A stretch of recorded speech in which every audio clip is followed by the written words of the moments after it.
Buenas tardes, mi nombre es Ingia Andreina Sánchez Zambrano, estudiante de Derecho. El día de hoy vamos a hablar sobre Derecho Mercantil y su autonomía.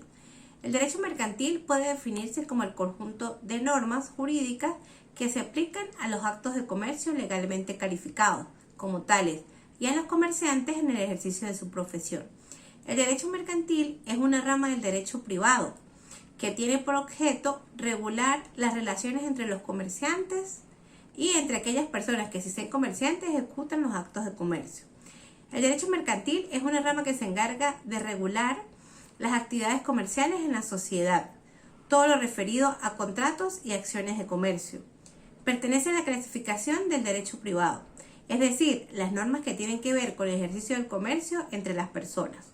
También se puede decir que es el ordenamiento que regula las actividades propias de los empresarios, tanto interna como externa. La tendencia del derecho mercantil es apoyar a la labor empresarial en cuanto a la organización, actividad que tiene que ver con su producción y expansión. La finalidad es obtener un lucro.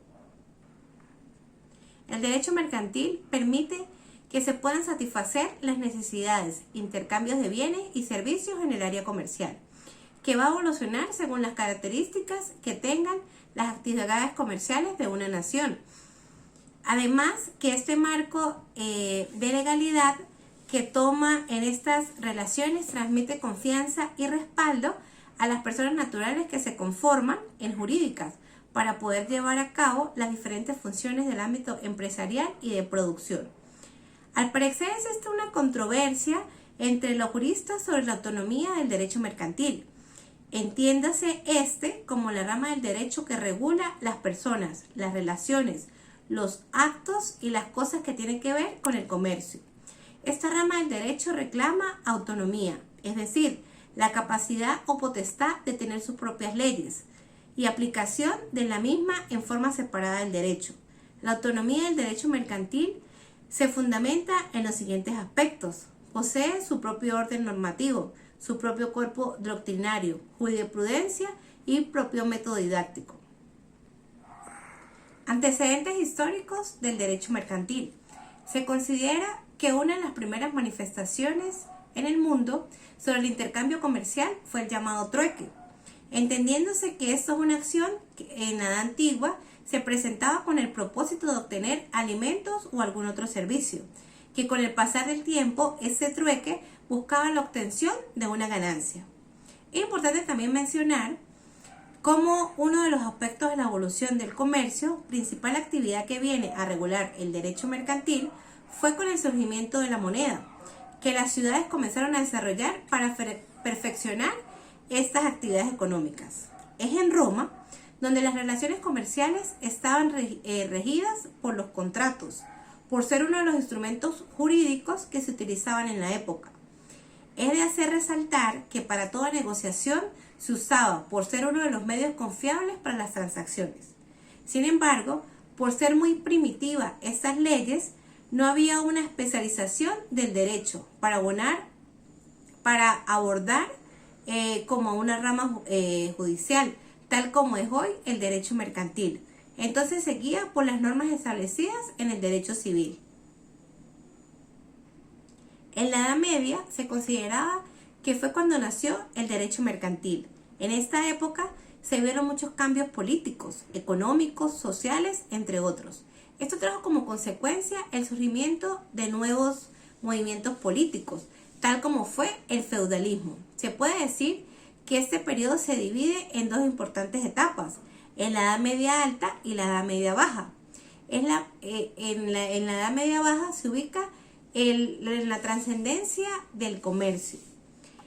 En este tiempo se presenta el movimiento conocido como las cruzadas, donde las personas se movían de oriente a occidente, lo que hizo que surgieran las ciudades mediterráneas, lo que da pie a la aparición de una nueva clase social llamada los comerciantes, ya que se daba el intercambio de objetos y especies. Es entonces donde se comienzan a dar cuenta que si bien el derecho civil daba respuesta a los actos que realizaban, no era suficiente para resolver todas las situaciones que se presentaban como consecuencia del intercambio. del intercambio comercial, ya que el derecho civil era muy formalista.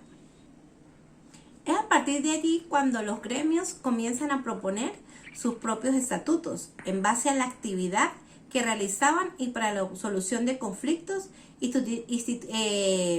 crearon los tribunales. Se considera que este fue el primer paso del derecho mercantil, por cuanto a pesar de que en un principio los estatutos solo aplicaban a los miembros, el comercio evolucionó y muestra de ello es la creación consular del mar del siglo VIII, y por el tiempo se va extendiendo a comerciantes y no comerciantes. Para finales de la Edad Media, el rey estableció como requisito la aprobación real para otorgar validez a los estatutos de los gremios. Para la Edad Moderna se puede citar como aspectos trascendentales que es en la época del Renacimiento la actividad comercial sufrió diferentes cambios. En principio influyendo con la aparición de los estados, nación, y a la centralización del poder. Y el caso era el soberano, monarca, el que tenía la facultad de crear normas válidas. Hoy por hoy se puede decir que el derecho mercantil se encuentra bien posicionado, aún tomando en cuenta que la crisis económica global llevará a que se realicen más cambios como parte de la evolución y de cubrir las diferencias que consideran algunos tratadistas que han tenido en el intercambio de la actividad comercial. Al hablar de autonomía se refiere a la capacidad de poder actuar de forma racional, con libertad, con facultades para decir lo bueno y lo malo. Al revisar la historia del surgimiento del derecho mercantil, nos podemos dar cuenta que en la época de la Edad Media, cuando comienza a dar los primeros pasos con rama del derecho independientemente creado por los comerciantes y los diferentes gremios al redactar sus propios estatutos de intercambio en las actividades comerciales. Se puede además decir que nace de la necesidad de buscar soluciones o respuestas a situaciones particulares entre los empresarios de la época que el derecho civil no podía resolver, por lo general en la forma de los contratos y obligaciones. A partir de allí comienza a tener la autonomía legislativa según el rey de turno. En la actualidad se rige por el Código de Comercio. Es importante aclarar que al hablar de la autonomía se refiere a la capacidad que su misma normativa tiene para regular las relaciones comerciales. No depende de ninguna otra disciplina jurídica para existir. Tiene su propio sistema normativo, dispone de su propia jurisprudencia y su doctrina. Es todo. Muchas gracias.